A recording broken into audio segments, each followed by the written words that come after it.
நான் ரூபி, நான் சமைச்சாச்சா? இன்னைக்கு என்ன ஸ்பெஷல்? விரத சாப்பாடு டே 34. இன்னைக்கு என்ன சாப்பாடுன்னு பார்க்கலாமா? வாங்க. இன்னைக்கு என்ன ஸ்பெஷல்னா பொடி சாதம். பிரண்டை பொடியில சாதம் செஞ்சிருக்கேன். செம்ம வாசமா இருக்கு. நம்ம தான் டேஸ்ட் பார்க்க கூடாதுல்ல. உருளைக்கிழங்கு கத்திரிக்காய் கூட்டு,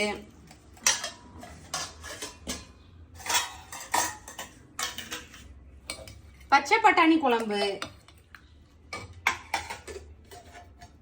வடிச்ச சாதம், அது போக கொஞ்சமா தயிர். இதெல்லாம் தான் இன்னைக்கு நம்மளோட விரத சாப்பாடு. நிறைய பேர் கேக்குறீங்க, விரதம் இருக்கிறது என்ன ரொம்ப கஷ்டமா இருக்குமே, எப்படி இப்படி சாப்பிடாம இருக்கீங்க அப்படின்னு கேக்குறீங்க.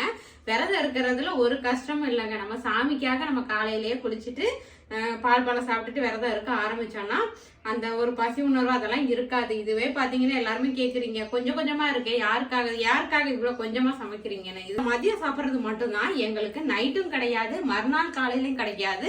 நாளைக்கு மதியம் தான் இந்த சாப்பாடு. மறுபடியும் சமைச்சு சாப்பிடுவோம். இப்படிதான் விரதம் போய்கிட்டு இருக்கு. சாமியை நினைச்சு செய்யறப்ப எல்லாமே சந்தோஷமா நடக்குது. ஓகே ஃப்ரெண்ட்ஸ், வாங்க சாப்பிடலாம்.